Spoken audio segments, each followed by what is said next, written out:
All right, boys and girls, we are going to read the story Half Chicken by Alma Flor Ada, illustrated by Kim Howard. Our essential question is, why are some stories told over and over again?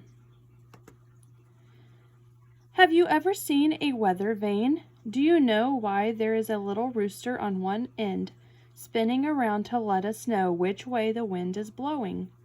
Well, I'll tell you. It's an old story that my grandmother once told me, and before that, her grandmother told it to her. It goes like this.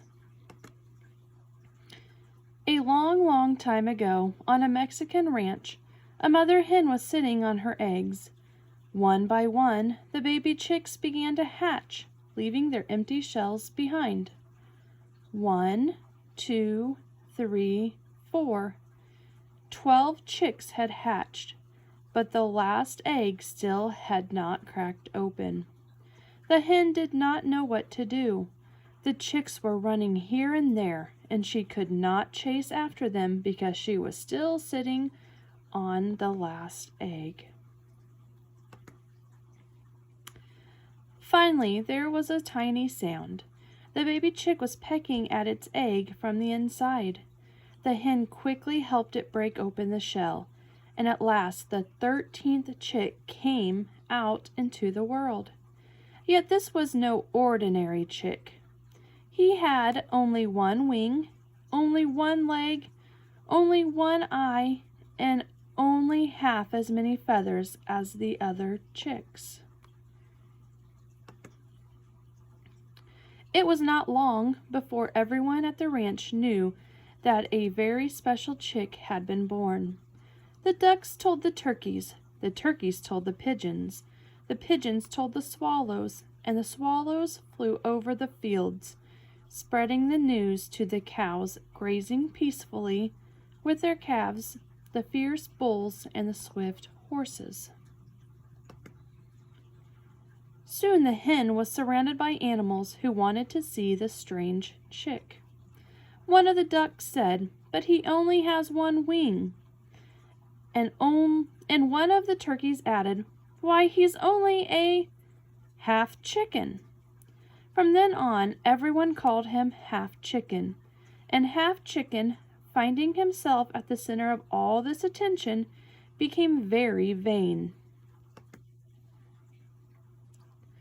One day he overheard the swallows, who traveled a great deal, talking about him. Not even at the court of the Viceroy in Mexico City is there anyone so unique. Then Half Chicken decided that it was time for him to leave the ranch. Early one morning he said his farewells, announcing, "Goodbye, goodbye. I'm off to Mexico City to see the court of the Viceroy." And hip, hop, off he went, hippity-hopping along with his only foot. Half Chicken had not walked very far when he found a stream whose waters were blocked by some branches. "Good morning, Half Chicken. Would you please move the branches that are blocking my way?" asked the stream.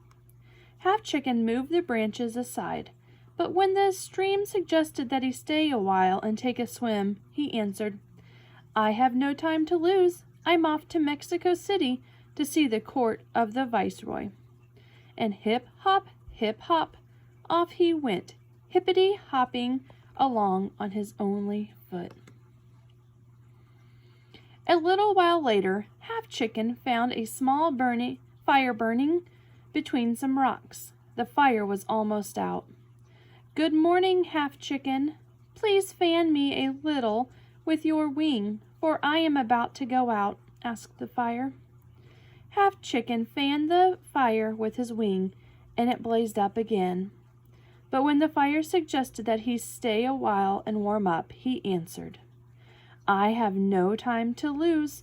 I'm off to Mexico City to see the court of the Viceroy."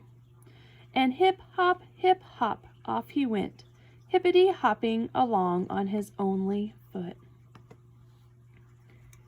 After he had walked a little farther, Half Chicken found the wind tangled in some branches. "Good morning, Half Chicken. Would you please untangle me, so that I can go on my way?" asked the wind. Half Chicken untangled the branches. But when the wind suggested that he stay and play, and offered to help him fly here and there like a dry leaf, he answered, "I have no time to lose. I'm off to Mexico City to see the court of the Viceroy." And hip, hop, off he went, hippity-hopping along on his only foot. At last he reached Mexico City. Half Chicken crossed the enormous Great Plaza. He passed the stalls laden with meat, fish, vegetables, fruit, cheese, and honey. He passed the Parade, the market where all kinds of beautiful goods were sold.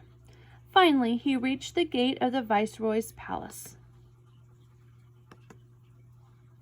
"Good afternoon," said Half Chicken to the guards in fancy uniforms who stood in front of the palace. "I've come to see the Viceroy." One of the guards began to laugh. The other one said, "You better go in around the back and through the kitchen." So Half Chicken went, hip, hop, around the palace and in the kitchen door. The cook who saw him said, "What luck! This chicken is just what I need to make a soup for the viceroy." And he threw Half Chicken into a kettle of water that was sitting on the fire. When Half Chicken felt how hot the water was, he said, "Oh, fire, help me. Please don't burn me." The fire answered, "You helped me when I needed help. Now it's my turn to help you. Ask the water to jump on me and put me out." Then Half Chicken asked the water, "Oh, water, help me. Please jump on the fire and put him out so he won't burn me." And the water answered, "You helped me when I needed help. Now it's my turn to help you." And he jumped on the fire and put him out. When the cook returned, he saw that the water had spilled and the fire was out. "This chicken has been more trouble than he's worth," exclaimed the cook. "Besides, one of the ladies in waiting just told me that the Viceroy doesn't want any soup. She wants to eat nothing but salad." And he picked Half Chicken up by his only leg and flung him out the window.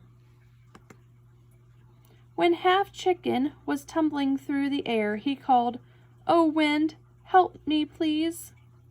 And the wind answered, "You helped me when I needed help. Now it's my turn to help you." And the wind blew fiercely. He lifted Half Chicken higher and higher until the rooster landed on one of the towers of the palace.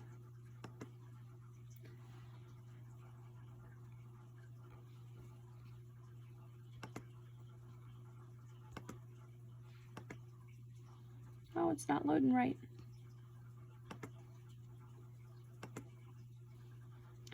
From there you can see everything you want, Half Chicken, but no danger of ending up in the cooking pot.